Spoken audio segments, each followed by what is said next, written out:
comfortably. The wound on Yin Bingqin's arm rolled outward, making the treatment a bit cumbersome. Chun Xiao proceeded with utmost caution, first meticulously disinfecting the area, then applying the medication. At last, she slowly threaded the needle through. Yin Bingqin furrowed her brow, her expression tinged with distress. Chun Xiao, feeling helpless, knew that regardless of who administered the needle, the pain remained the same. He could only proceed more slowly, allowing her to acclimate to the discomfort before continuing the suturing process. Gently, Chun Xiao wiped away the fine beads of sweat on Yin Bingqin's cheek. This girl had endured so much. Once a celestial beauty, an imperious CEO, it was unexpected to witness her vulnerability, eliciting sympathy. Chun Xiao's affection deepened, and his movements slowed, offering her a tenderness she had never received from anyone else. Once the wound was tended to, Yin Bingqin's expression relaxed.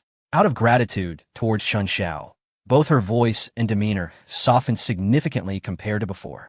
Chun Xiao was taken aback, discovering this side of Yin Bingqin. Her usual aloofness, when transformed into warmth, could melt anything. Even the hardest heart could soften. Yet, this transformation took her a considerable time to achieve in Chun Xiao's presence. It was only today that he truly accepted her. Yin Bingqin felt a profound sense of satisfaction. After so long, she could finally lie peacefully in Chun Xiao's embrace, reveling in his gentleness. "Does it still hurt?" she asked, shaking her head. Chun Xiao replied, "You mustn't engage in such foolishness again. It's far too dangerous." Yin Bingqin gazed at him earnestly. "I can fight for you too." "I know. Let's go back." With a hint of shyness, she added, "Carry me."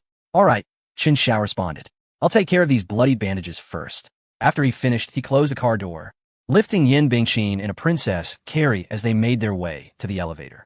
As he placed his hand on her back, it inadvertently brushed against the wound. "I'm sorry, that was unintentional." Yin Bingqin smiled. "It's fine. The wound is long since crusted over. It's just a scrape. Not painful at all." Chun Xiao chuckled. "Fortunately, you dodged quickly back then. Otherwise, that knife would have gone deeper, and you'd have needed stitches at the hospital, leaving a scar. Just imagine. A scar on such beautiful shoulder blades would be quite unsightly." Yin Bingqin pouted. "Are you starting to dislike me? How could you abandon me so easily?" "But you didn't sustain significant injury. Just a scrape. No scars will remain." "Humph." Chun Xiao laughed, indulging her little tantrum. However, once inside the house, he resumed his role as the master of all. The following day, Chun Xiao awoke leisurely around noon, glancing at the icy beauty beside him. Even in sleep, she exuded an air of cold elegance. Yet, Chun Xiao was indifferent to her aloofness. Without hesitation, he playfully disturbed her slumber. "What are you doing? Let a person sleep in the morning." Yin Bingqin murmured, still dazed. "What time do you think it is?" "It's time for lunch," Chun Xiao replied, exasperated. Yin Bingqin groggily protested. "I'm not eating. Yesterday exhausted me. I want to sleep the entire day." Chun Xiao retorted, "What a disaster. I thought your stamina was formidable." Yin Bingqin sighed. "Now I understand why you have so many friends. Please go find them. I need to sleep." With no choice, Chun Xiao got out of bed alone and headed to the office. He was indifferent to how matters at Zijing Manor were managed as, regardless, the situation would not affect him. The injuries of the two tigers have stabilized. Chun Xiao, without further ado, aside from a phone call concern, directly issued a bonus of 1 million. After all, they have returned from the brink of death. Other participants received bonuses commensurate with their contributions, particularly those who ventured into the open sea, who were rewarded with substantial sums. Upon entering the company, Su Tang swiftly approached, her face etched with worry. "Boss, are you all right?" Chun Xiao smiled. "Do not fret, everything is fine." Su Tang's delicate features were clouded with concern. "Was it Wang Tiangong? Rest assured, he is no match for us. Our security group is not to be trifled with." After a moment's contemplation, Su Tang said, "Boss, I would like to take a leave of absence and travel abroad." Chun Xiao was taken aback. "Where are you going?" Su Tang replied, "Zabanyan." Chun Xiao inquired, "What is the purpose of your visit?" "Boss, please do not ask. Just grant me the funds for my leave," she implored. Chun Xiao felt a sense of foreboding. It was remarkable to see how much Su Tang had grown. Such matters were best suited for her trusted confidant. With over 900 million in the overseas account, she could use it freely, but utmost caution was necessary. Su Tang nodded, assuring him that Zhong would arrange everything. After exchanging a deep glance with Chun Xiao, she turned and exited the company. Chun Xiao stood at the doorway, watching her slender silhouette fade away, a myriad of thoughts swirling in his mind. After a long while, he took out his phone and called in Zhong. "Hello." Regardless of Su Tang's intentions abroad, I need to ensure her safety at all costs. If 900 million is insufficient, I will transfer more funds. Understood, boss. Rest assured, it will not require that much. Ms. Su will not encounter any issues. Within Zhong's reassurance, Chen Xiao ended the call. The routine affairs of the company were temporarily entrusted to Su Tang's secretary and Lin Yan. They would handle the general matters, while only significant issues would be communicated to Su Tang via email. Chen Xiao remained uninvolved in all matters. Yin Ran. Yes, boss. What's wrong? Have a general manager of Qianhu Investment, Wang Lan, come to see me, Chen Xiao instructed. All right.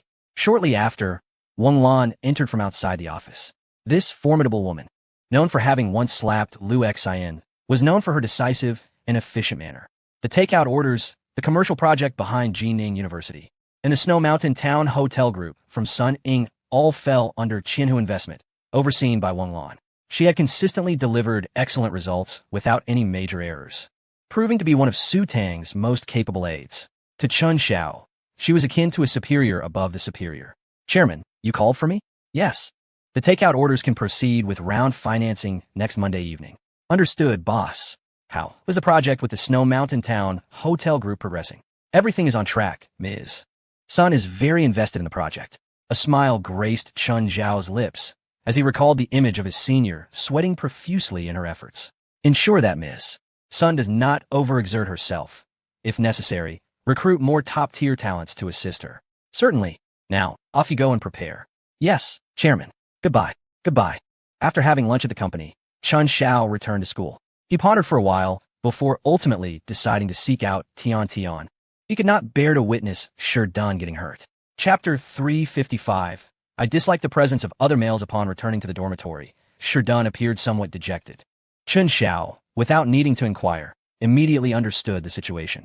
Please provide me with Tian Tian's phone number. Sherdun hesitated momentarily, then retrieved the phone that Chen Xiao had purchased for him, locating the number and handing it over. Chen Xiao entered the number into his own phone and asked, "Have you eaten?" Sherdun shook his head. "You should go eat." With that, Sherdun rose and headed downstairs. Chen Xiao sighed, contemplating but ultimately deciding against making the call. Instead, he contacted the individual responsible for campus intelligence. "Hello, where's Tian Tian right now?" "She's in the library." "All right, I understand." After hanging up, Chen Xiao made his way to the library, where the Black Shield security guards were already stationed throughout the campus. Following the directions, Chen Xiao arrived on the second floor.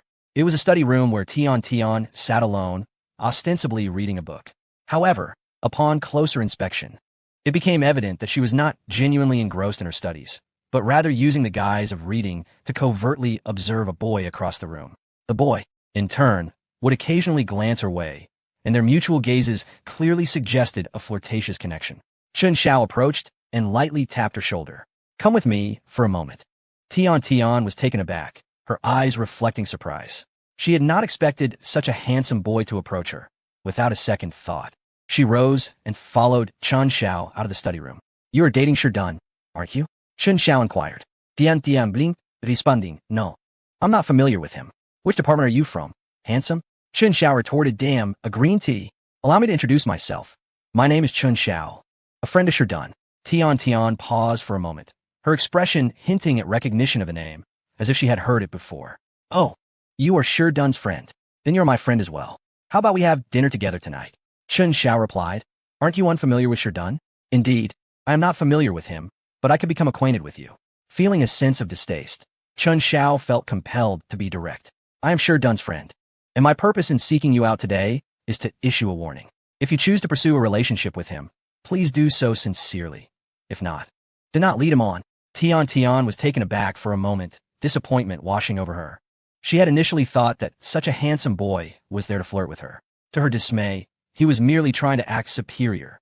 Her smile vanished, and she coldly retorted, "Who do you think you are? Are you here to instruct me?" Seeing her revert to her true demeanor, Chen Xiao felt somewhat relieved and chuckled. "It is Saturday today. I shall grant you 2 days to contemplate. If I am not satisfied by Monday, I will ensure you leave Jining University in tears." "Who do you think you are to make such threats?" "Let me see." Just then, the boy whom Tian Tian had been covertly observing in the library, Ji Xiaolong, emerged with his hands tucked into his pockets. Upon seeing him, Tian Tian regained her confidence and resumed her flirtatious tone, eagerly stating, "Xiaolong, He is trying to seduce me. But I did not agree. Chen Xiao interjected. I can't believe this. Ji Xiaolong, scrutinizing Chen Xiao from head to toe, growled. So you enjoy bullying girls, do you? Chen Xiao was at a loss for words, thinking to himself, when did you become so blind? Ji Xiaolong, infuriated, exclaimed, damn it. Do you know why I transferred to Jining University? Chen Xiao felt a slight headache.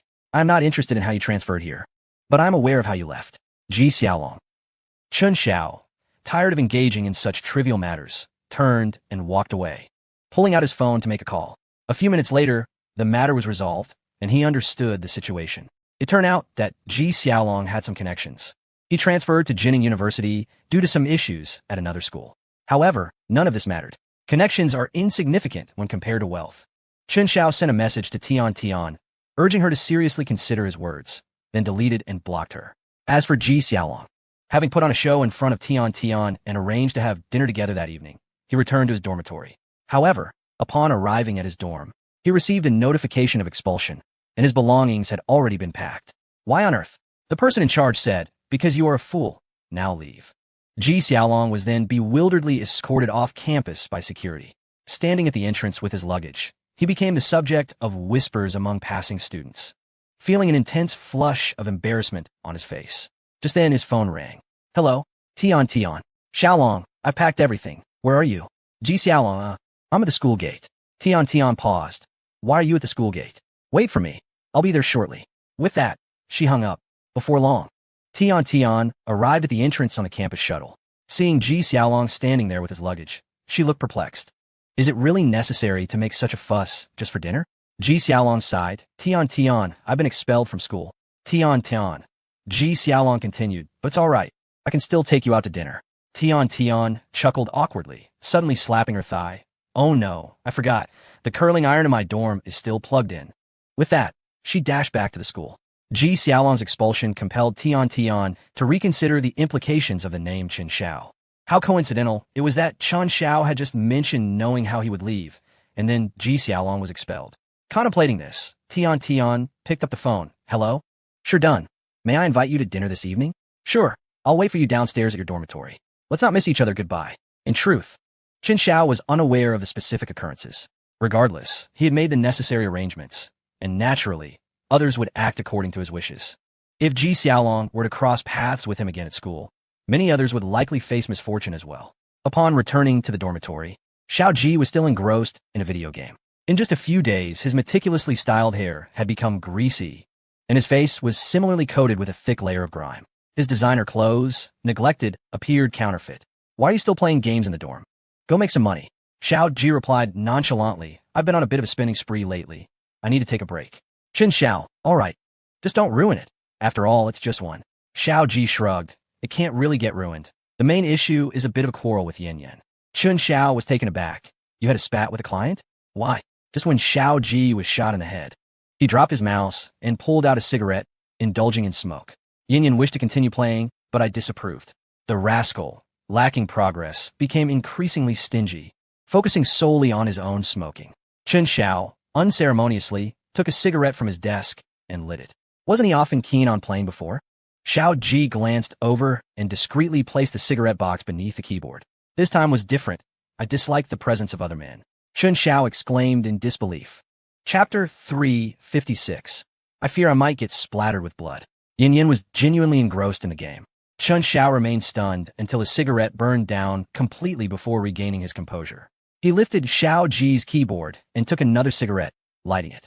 In truth, it wasn't shameful to pursue wealth. Xiao Ji tucked the cigarette into his pocket, declaring that he would save money and manage just fine. Chen Xiao retorted, What a loser you are. Xiao Ji typed away on the keyboard, producing a crackling sound, proclaiming it to be a reflection on the ups and downs of life. A sentiment you wouldn't comprehend. At that moment, Xiao Ji's phone rang. He glanced at it, irritation etched on his face, and hung up immediately. However, the caller persisted, ringing again shortly thereafter. After several attempts, Xiao Ji reluctantly answered. What do you want? I'm studying in a library, and you keep calling. Unfortunately, at that very moment, a teammate tossed a grenade. Xiao Ji, what library? You're playing a game. Xiao Ji, abandoning pretense, engaged in a heated argument with his girlfriend on the phone while continuing to play. Chen Xiao, speechless, opened a cabinet, pulled out 2 stacks of cash from a bag filled with money and placed them into a small backpack, adding a pack of cigarettes before preparing to leave. As Xiao Ji was embroiled in an intense argument, he noticed Chen Xiao was about to depart and decisively hung up the phone. "Brother Xiao, could you bring me some food?" Chen Xiao replied, "I'm going out for hot pot. I won't be back tonight." Xiao Ji was taken aback and swiftly exited the game. "Brother Xiao, hold on, I have a date." Yet, Xiao Ji persisted. "Brother Xiao, let me tell you, girls can be terrifying. It's better to have brothers. Trust me, stop.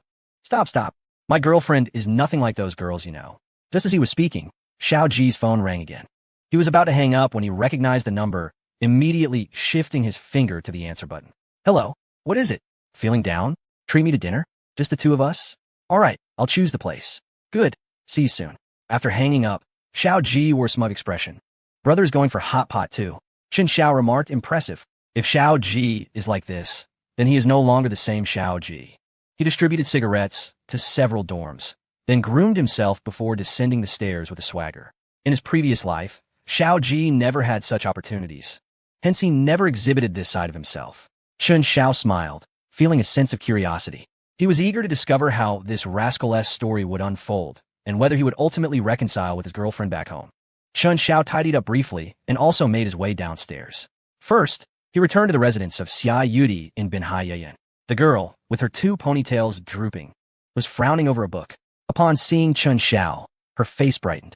"Oh, darling, do you have time now?" Chen Xiao chuckled lightly, smoothing her twin ponytails, soft yet resilient. "What are you doing? You seem so burdened."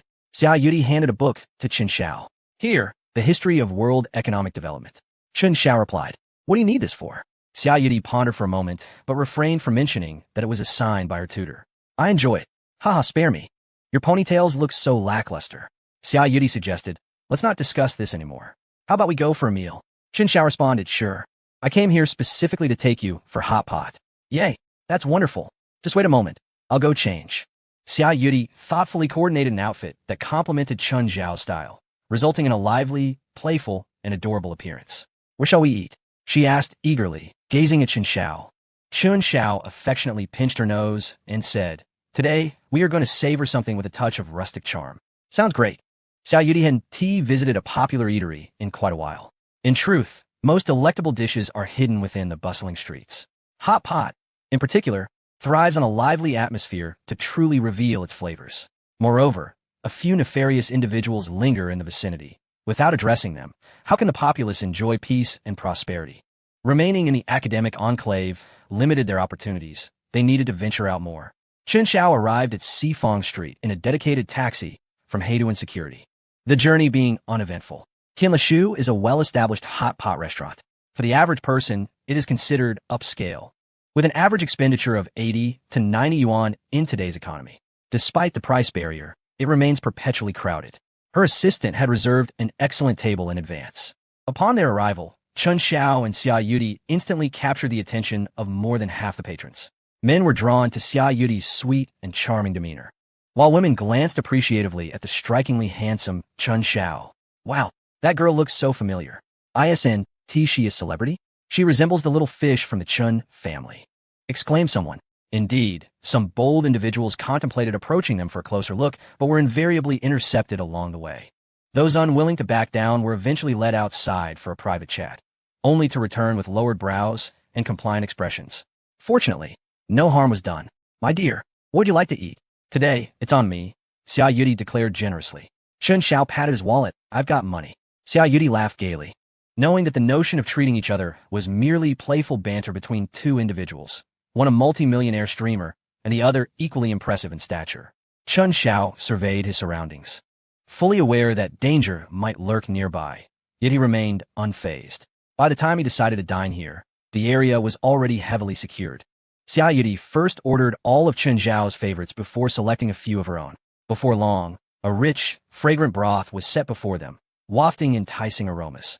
Dishes of spicy beef, tripe, yellow throat, goose intestines, and boneless duck feet were brought to the table in succession. Even though Chen Xiao was accustomed to fine dining, he couldn't help but swallow hard at the enticing scent of the hot pot, which aroused his appetite. "Wow, the aroma is delightful, dear. What should we start with?" asked Xia Yudi. "Let's begin with the tripe. It cooks quickly. Just a few seconds will suffice." "Sounds good." Xia Yudi took charge of the cooking, relishing every moment, while Chen Xiao focused on savoring the flavors, his lips and teeth coated with a delightful essence. Halfway through their meal, although they had not encountered the dreaded assassin, they unexpectedly came across two acquaintances, Boss Yin, Yin, and Ji Yu, who were engaged in a lively discussion nearby. The assistant approached and whispered, directing Chen Zhao's attention towards the pair, who were engrossed in their meal and conversation by the window. What a surprise. That rascal is here too? Chen Xiao remarked. Understood. The assistant nodded, slightly before discreetly retreating. Ji Yu and Yin were so absorbed in their exchange that they remained oblivious to Chen Zhao's presence. Is that a friend of yours? Xia Yudi inquired. Chen Xiao pondered for a moment before replying. Not quite. Let's enjoy our meal. All right. Chen Xiao merely wished to relish his culinary delights and the company of the beautiful woman beside him. Yet fate had other plans, compelling him to witness this remarkable spectacle. Shortly thereafter, two more familiar figures entered, Bai Haonan and He Dasheng, who immediately spotted Chen Xiao and approached him. Ah, Brother Xiao, what a coincidence. Bai Haonan greeted enthusiastically. Waiter, could you bring me 2 aprons? I'm afraid I might get splattered with blood later. Chen Xiao quipped. The waiter, taken aback, responded, Certainly, sir. Chapter 357. You have no idea how valiant I was yesterday, Brother Xiao. What a coincidence. You're here for hot pot too? Bai Haonan chuckled. It truly is a coincidence. He gestured toward a nearby table. Let us sit here, right next to Brother Xiao. He Dasheng had no objections and casually greeted Chen Xiao as well. After exchanging a few pleasantries, Chen Xiao donned his apron and suggested to Xia Yudi, You should wear one too. No, I find it uncomfortable, Xia Yudi protested. Come now. It's not safe without it. Chen Zhao's words caught him off guard momentarily. Xia Yudi replied, I mean, wearing an apron is uncomfortable. I won't get splattered. Chen Xiao clarified, I was referring to the apron as well. What were you thinking? Xia Yudi's cheeks flushed slightly. How was he thinking of anything? Chen Xiao chuckled inwardly. You should wear it just in case. It might splash on you. Xia Yudi looked puzzled. Isn't duck blood solid? How could splatter? Is it not that duck? Once seated, Bai Haonan and He Dasheng noticed that Chen Xiao was not initiating conversation and thus refrained from intruding too much. Each table enjoyed their own meal, yet snippets of their discussions could be overheard. Have you arranged everything with those clients in the Magic City? Bai Haonan asked. Rest assured, you just focus on bringing in the customers. I'll handle the service. He Dasheng responded, appearing significantly more grounded than before, even displaying a hint of ambition. Bai Haonan nodded. This batch of new clients has extensive networks. If everything goes smoothly, we could attract quite a few friends. Just as He Dasheng was about to speak, he suddenly paused. That person looks quite familiar. Take a look, he said. Bai Haonan turned a glance, exclaiming, Hey, from the back. That resembles Yin. Indeed. He Dasheng concurred. Bai Haonan remarked, Look at that woman feeding that man. I truly envy that. I wish my wife were that accommodating. Chen Xiao interjected. Now, that has something. At that moment, Yin inexplicably turned her head, locking eyes with Bai Haonan and He Dasheng. Both parties were momentarily taken aback. The scene abruptly froze, and Bai Haonan felt his blood pressure surge. How could it be that my wife is not inherently unkind, but rather unkind to me? In a fit of rage, Bai Haonan sprang to his feet, grabbing a bottle of wine as he advanced. Chen Xiao, speechless, thought to himself that this was a dangerous situation. Let the confrontation unfold. Run quickly. Yin urged Xiao Ji as Bai Haonan charged towards them. Xiaoyi, unfazed, retorted. What's the rush? Looking for a thrill? Skipping out? Yin, exasperated, insisted, run. If you don't, you'll be beaten to a pulp. Xiao Ji continued his bravado, Just a few months ago, I was confronted by a van full of people and came out unscathed. Why are you so worried? Suddenly, with a resounding crack, Bai Haonan struck Xiao Ji on the head with a wine bottle, followed by a flurry of punches and kicks that nearly toppled the hot pot.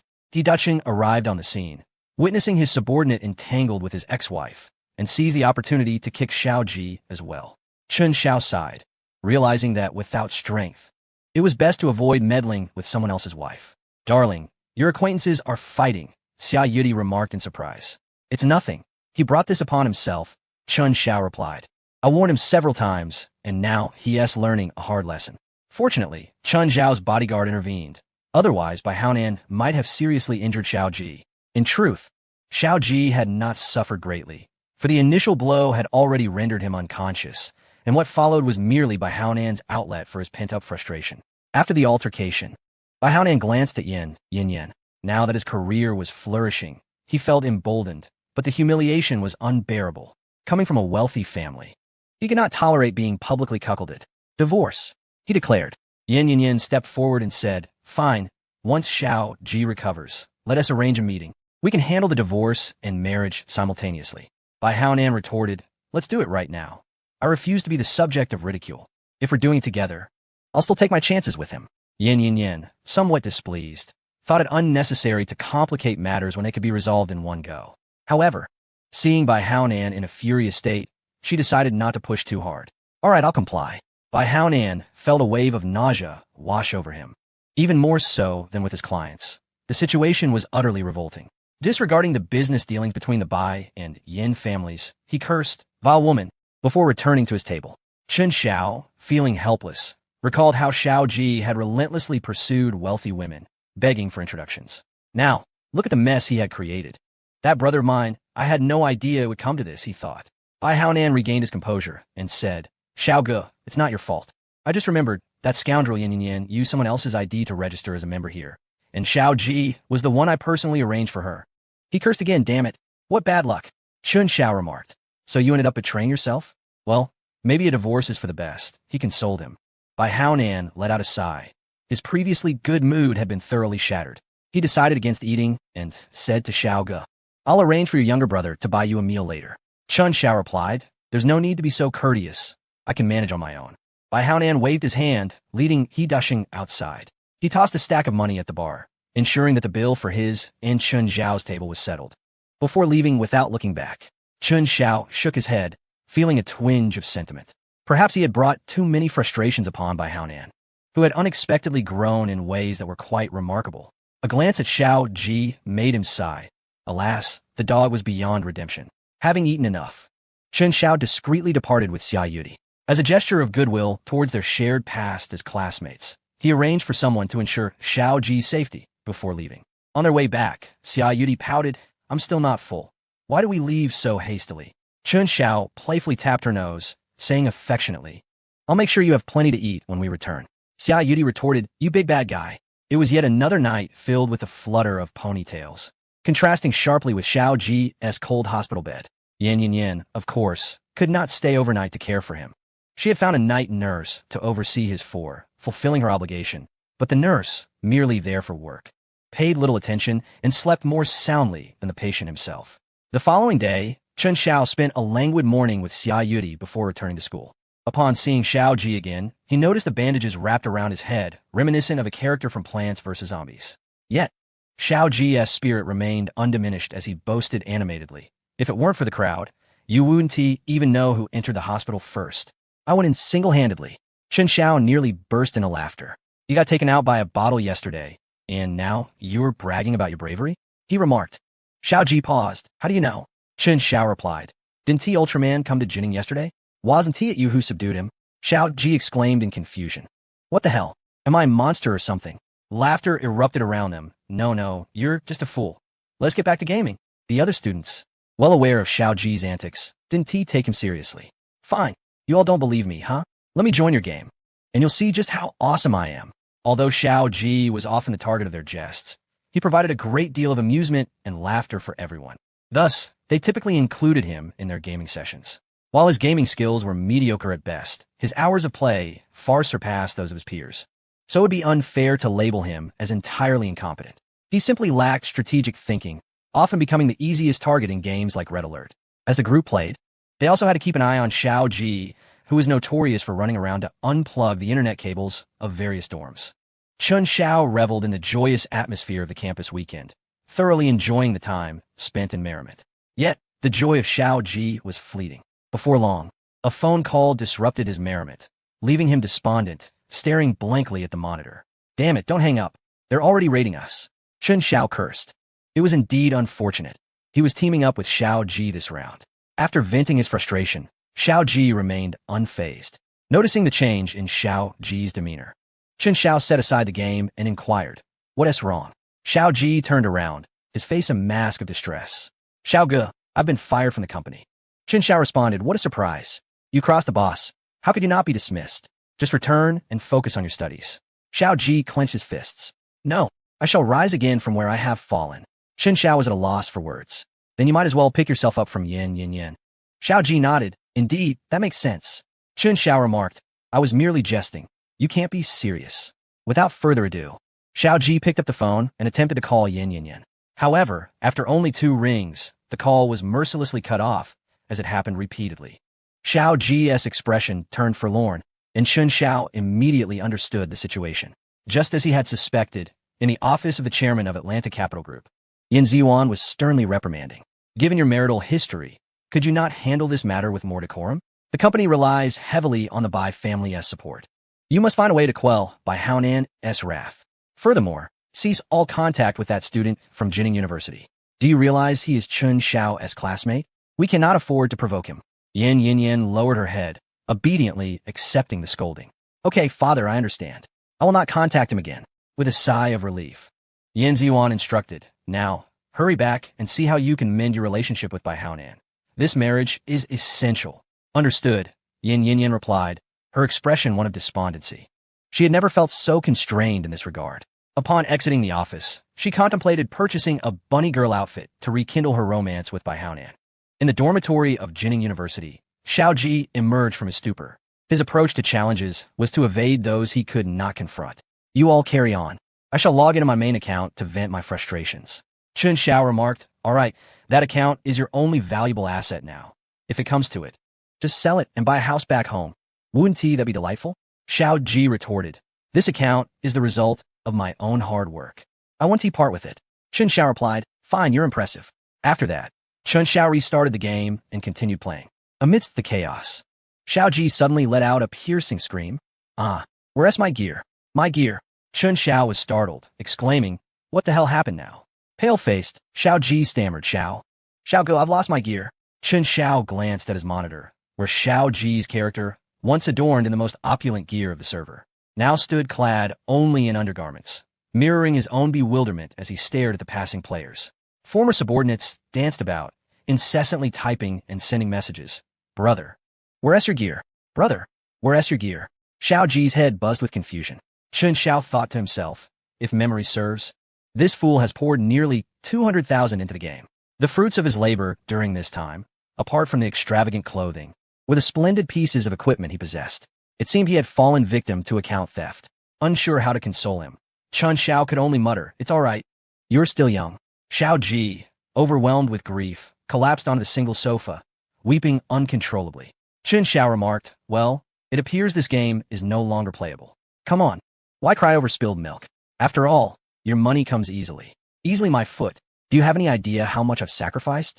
I nearly ruined my kidneys. Xiao Ji retorted. Chen Xiao understood the market. Earning 200,000 to 300,000 likely required completing 50 or 60 orders. In truth, it was no easy feat, especially since he lacked any extraordinary skills. Enough lamenting. Put on your finest attire. Lift your spirits. Who knows, perhaps another wealthy lady might take a liking to you? However, upon hearing this, Xiao Ji's sobs only intensified. He retrieved a bundle of clothes from a wardrobe. Wah, this is my most expensive outfit, and it has been ruined by that scoundrel Bai Haonan, looking worse than his beggaress attire. Chen Xiao found himself at a loss for words. These garments were the last straw for Xiao Ji. His misfortunes were numerous.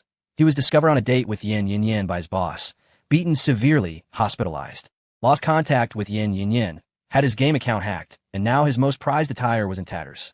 Chen Xiao felt a twinge of concern. After enduring such a series of setbacks, Xiao Ji might very well succumb to depression. After weeping for about 5 minutes, a roommate from the adjacent dormitory rushed over, asking, what on earth are you two doing? Are you just going to idle away? If you're not playing, I'll invite someone else. Xiao Ji wiped his tears and exclaimed, don't call anyone. I'm playing. Chapter 359. Burning money. Chen Xiao felt his efforts to comfort were in vain. This rascal never took anything to heart. As long as he had a computer, his world remained bright. Fine then, you all continue. I'm heading out to meet some girls. Xiao Ji's hand trembled on the mouse, feeling a pang of heartbreak. Chen Xiao left the dormitory, glancing around. The security at the school was tight, and the few assassins from Luosha seemed to be nowhere in sight. Had they given up, or were they lying in wait for an opportunity? Could they truly stand by and watch a companion sink into despair without intervening? After contemplating for a while with no clarity, Chen Xiao decided to abandon the thought. He made his way behind the building and hopped into his car, heading straight for Shulinyan. for he had promised Yu Mengqi he would admire her long legs clad in black stockings. Since the news of Xiao Dao's disappearance, Wang Tian had begun to question the meaning of life. He had to reassess Chen Zhao's capabilities. Indeed, there are not many who can handle a formidable foe like Luo Cha. However, Wang Tian attributed this to the societal environment. Within the country, the power of Luo Cha was significantly diminished. Had this been the land of the eagle, who could not be subdued with a swift display of force. Old, do you have any news about Luo Cha? Replied to Mr. Wang, not at the moment. Since the disappearance of Xiao Dao, the position has been taken over by Old. Once, he eagerly anticipated the day he could replace Xiao Dao. Yet now, with Xiao Dao's sudden disappearance, the uncertainty of life or death left him feeling apprehensive about stepping into that role. Assisting Wang Tian was no trivial matter. Over the years, he understood the perilous undertakings Xiao Dao had engaged in. While substantial wealth was amassed, ultimately, one could not spend what they did not have. Wang Tian remained oblivious to Old's thoughts. Nodding slightly, he advised, keep a close watch, and also recruit more personnel domestically for any unforeseen needs. Old responded. Xiao Dao's recruitment was what led to his disappearance. Indeed, Wang Tian gazed at the winter scenery outside, his brow furrowing slightly. Yin Ziyuan had been rather unscrupulous in this matter. The land in Yindu was valued at 30 billion, and it was rumored that its worth was on the rise. What if we acquire it for 15 billion? The family would surely support such a move, Wang Tian pondered. The principle of extracting value was a tenet of the Wang family's dealings. Such immense wealth was cultivated through this very mindset, and Wang Tian's thoughts aligned perfectly with the family's operational style. After a moment of contemplation, he picked up the phone and dialed. Hello. The procedures for Plot 13 are somewhat irregular. You understand what I mean, right? Understood, Mr. Wang. Once this matter is settled, I will assist you in advancing further. Thank you, Mr. Wang. No need for thanks. It is a pleasure to cooperate. At Shulinyan, Chen Xiao was immersed in the joy that long legs brought him, unbothered by Wang Tian's thoughts. A newcomer, just returned from abroad, aiming to fully seize the resources of the Wang family, required time. The threats to Chen Xiao within the country were minimal. Wang Tian's true influence resided overseas, with his father-in-law being the owner of a security company. Nevertheless, Chen Xiao's overseas endeavors had not ceased. One day, he would set foot in the international market. Perhaps his company would still rely on Chen Xiao's prowess, which remained to be seen. The foreign matters felt distant, far overshadowed by the immediate thrill brought by the long legs before him. Chen Xiao collected his thoughts, finally turning his attention to the person in front of him. The following morning, Chen Xiao completed his morning routine and comfortably headed to class. Meanwhile, the bell from a neighboring school skipped another day of class. It was Monday, and that evening, a dinner was planned with the shareholders and the representatives from Qianhu Investment Company. Chen Xiao decided to spend the entire day at school. After classes ended, he returned to the dormitory, and before he even entered, he overheard someone inside on the phone. Hello, Ijia, I've been busy lately. No, how could that be? Are we dining together tonight? The cafeteria? That works. After dinner? I'll follow your lead after dinner. Chen Xiao muttered to himself. Damn it, even in this situation, I still have to struggle for a meal. This is ridiculous. He pushed the door open to find a small figure wrapped in bandages. Some were left speechless, exclaiming, given your current state, why would you even consider dating? Xiao Ji replied, Brother Xiao, it's all for the sake of a meal. It's not embarrassing. Chen Xiao responded, impressive. He pulled out a wad of cash from his pocket, estimating around 4,000 to 5,000. After a moment of counting, he finally fished out a 20 and handed it to Xiao Ji, saying, take this for your meal. Just don't go out there licking anything. You look like a mummy. Isn't Ma Ija terrified of you? Xiao Ji, unfazed by the small amount, accepted the money and tucked it away, then remarked, Brother Xiao, you don't understand. Ma Ija actually likes the peculiar. Chen Xiao was taken aback. Is that truly acceptable? An Egyptian pharaoh vibe? Remarkable. What more could he say? Chen Xiao could only wish him success in his endeavors. That evening, Wu Ling, Shun Jiansheng, Lu Exen, and Chang'e returned to the dormitory unusually early. They meticulously prepared for the banquet. Their identities had undergone a significant transformation. Once mere students leading aimless lives, they now found themselves bound to the ship of on-demand delivery. With Chen Xiao charting their life paths, they no longer needed to ponder excessively. They simply had to immerse themselves in their work daily. After this period of experience, they appeared much more composed and capable. It could be said that the management model of their on-demand delivery enterprise surpassed that of most companies. Chen Xiao was willing to invest and Chinu Capital had recruited numerous top talents from the industry, collaboratively establishing a management system suitable for an internet company. The on-demand delivery service was not unprofitable, yet its earnings potential was constrained by market size, falling far short of the expenses required for research and market expansion. After all, it currently operated solely in the city of Jining, while its corporate structure was designed as if it were a nationwide enterprise. Presently, Liang Tuan and Qi Lumi had also entered the round of financing, and the next step was to divide the national market. If the on-demand delivery service were to rely solely on accumulating profits gradually, the market would have long been seized by others. Thus, it required substantial capital infusion to accelerate research and market expansion, a concept commonly referred to in the digital realm as burning money.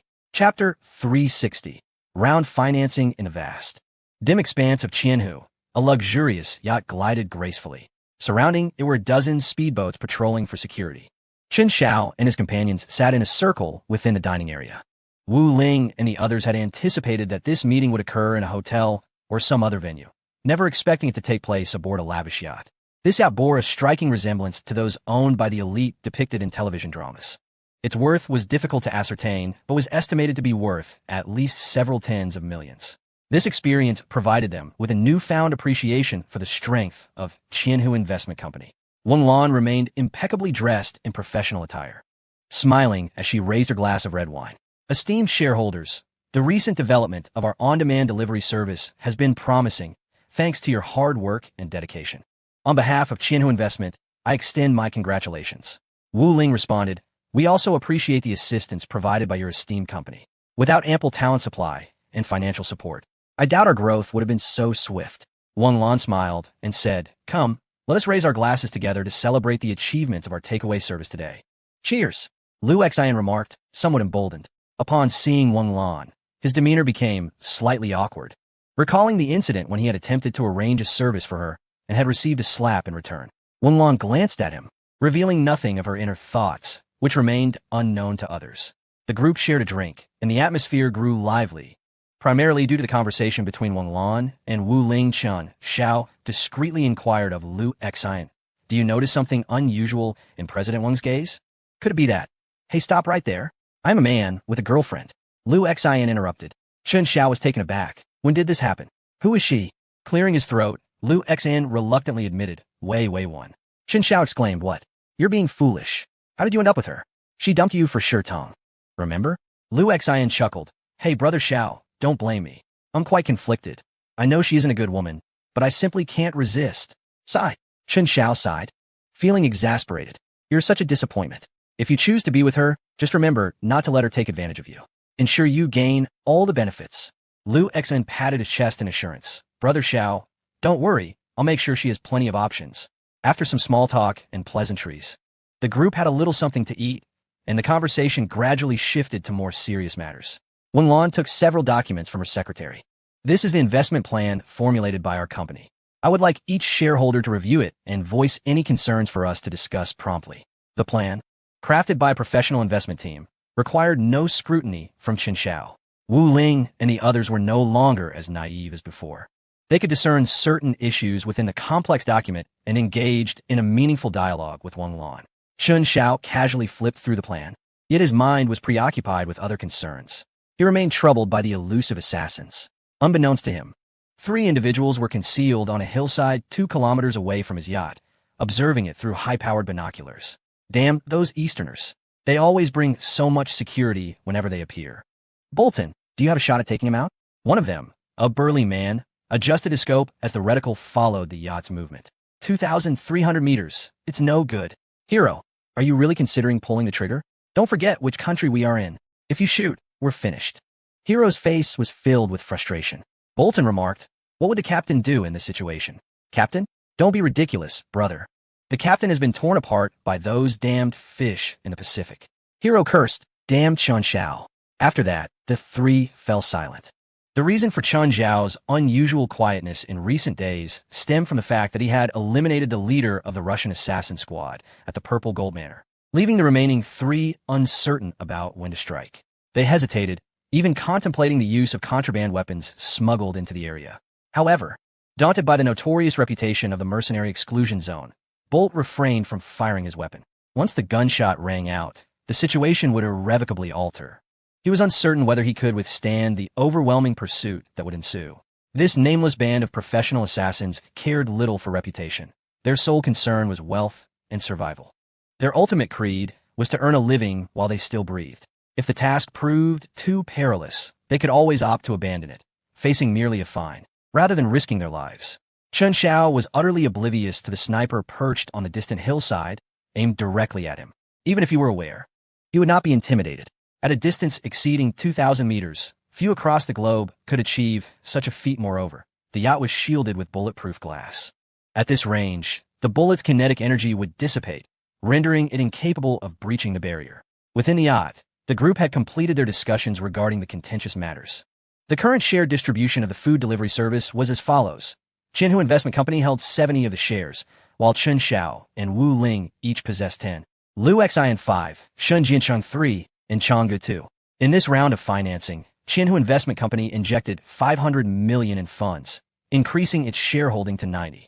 Consequently, Chen Xiao and Wu Ling's stakes adjusted to 33. 3. Lu Xian's to 16. 6. Shun Jiancheng's to 0. 9. And Chang Ji's to 0. 66.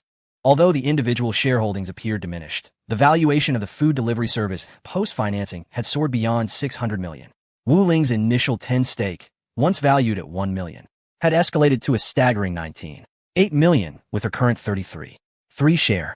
Likewise, Chang Ji's previous 2 stake, valued at 200,000, had now burgeoned to 3.96 million. For a junior college student, this was merely the fruit of less than a semester's hard work. An astonishing feat indeed. Wu Ling could scarcely fathom that her initial investment of 10,000 had transformed her into a millionaire. The others had similarly ascended to the ranks of genuine millionaires, with Lu Xian's worth reaching 9.96 million, tantalizingly close to the 10 million mark. Once the contract was finalized, Wang Lan extended her hand toward Wu Ling and remarked, "The next step is to expand within the provincial market. The stakes are rising, and your responsibilities are substantial." Wu Ling replied, "We have top-tier talent in the industry. I am confident we shall meet your expectations." Wang Lan discreetly cast a glance at Chen Xiao and smiled. "Your success brings me genuine joy. Keep up the good work." Following this, they transitioned into personal time, engaging in various topics of mutual interest. Lu Xian leaned against the railing, gazing at the starlit sky, and with his soaring net worth, a surge of ambition welled within him. Wang Lan stood behind him for a while, observing his somewhat juvenile expression, and couldn't help but shake her head. Reminded of her boss's remark about this student's peculiar mindset, she concluded there was indeed truth to it. After a moment's hesitation, she resolved to lend a helping hand, thus aiding her boss in the process. "Lu Xian, are you all right?" she inquired. Lu Xian turned around, slightly nervous upon seeing Wang Lan. "Ms. Wang, about that previous matter." Wang Lan smiled. "It's all in the past. I've already forgotten it." Lu Xian was momentarily taken aback, silently reflecting on the magnanimity of a leader from such a prominent company. "Oh, right." Wang Lan retrieved a business card from her pocket, stating, "I have a friend who is a doctor. Perhaps you might find it useful." Lu Xian was at a loss for words, pondering why he would need a doctor. However, recognizing that everyone is susceptible to illness, knowing a physician could indeed prove beneficial. Upon examining the card, he noted it read, Zhao Jinhai, Director of the Psychiatry Department at Jining Third Hospital. Chapter 361. The more he runs, the more he resembles a lunatic. Lu Xian was utterly perplexed, struggling to decipher Wang Lan's intention. Yet, to Wang Lan, his bewildered expression suggested that his condition had worsened since their last encounter. "Well, there's no need to be overly disheartened. Perhaps you can be cured?" Lu Xian exclaimed. "What? Are you implying that I have a mental illness?" Seeing Wang Lan remain silent, he was rendered speechless. "How could I possibly have a mental disorder? I assure you, I am not insane." Wang Lan took a slight step back, observing his agitation, irritability, and refusal to acknowledge any mental issues, a quintessential portrayal of a psychiatric patient, reminiscent of characters in films. Yes, you have no issues whatsoever," Wang Lan asserted with grave conviction. Lu Xian, still skeptical, questioned, "Do you genuinely believe I am free of problems?" Wang Lan replied, "Has your condition deteriorated to the point of self-doubt?" "Indeed, I truly believe you have no issues."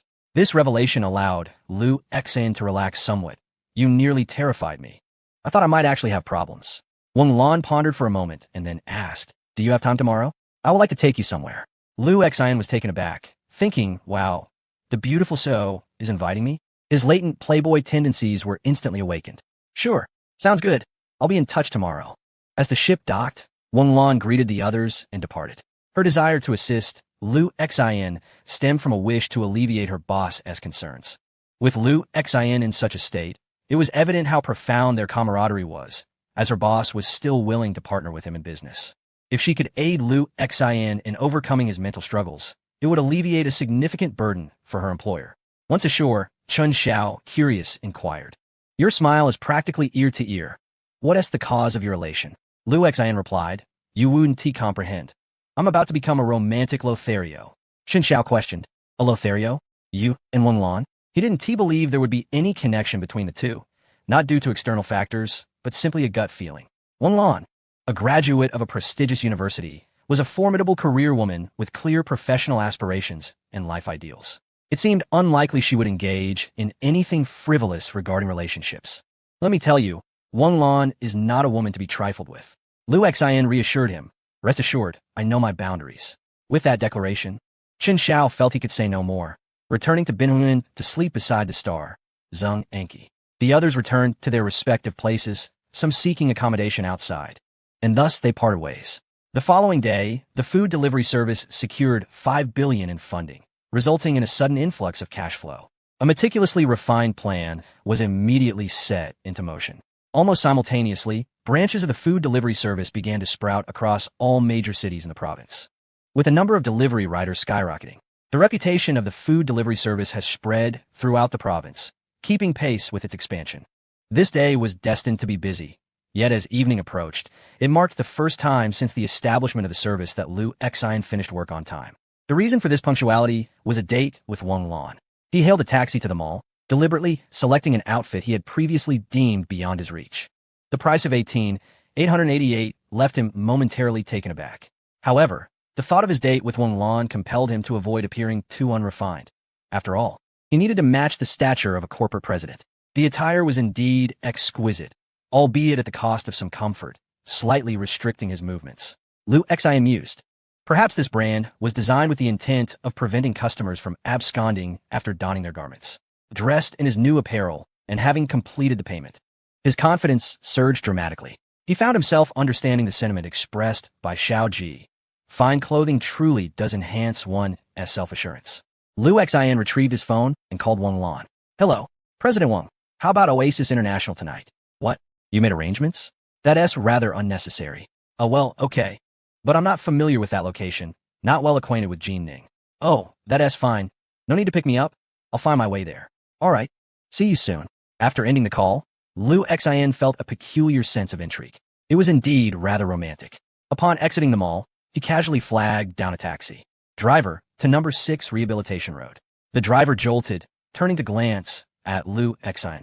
Satisfied by his calm demeanor, he relaxed. Liu Xian felt a surge of delight. Dressed in fine clothing, even the taxi driver couldn't resist casting a second glance. Quite the impressive sight. "Buckle up," the driver instructed. Liu Xian was taken aback. He had never encountered a taxi driver who reminded him to fasten his seatbelt. Could it be that the driver sensed his affluence and wished to ensure his safety? His self-esteem swelled even further. All right. Once Liu Xian fastened his seatbelt, the driver pressed the accelerator, heading toward their destination. Throughout the journey, the driver frequently checked the rearview mirror, ensuring the passenger was in a stable mood. Liu Xian was in high spirits. With such charm, winning over Wang Lan would be a cinch. He was in high spirits until the driver suddenly slammed the brakes. "Here we are, 45. Liu Xian promptly handed over a 50, indicating no need for change. The driver, surprised by his generosity, received it with a nod. Upon exiting the vehicle, Liu Xian looked up and was immediately taken aback. "What? A mental hospital? Driver, surely I haven't arrived at the wrong place?" The driver lowered the window. "No mistake. This is indeed number 6 Rehabilitation Road. Goodbye." With that, he accelerated and drove away. What in the world? How could a date be at such a place? Liu Xian pulled out his phone and called again. "Hello, President Wang. Did I come to the wrong location?"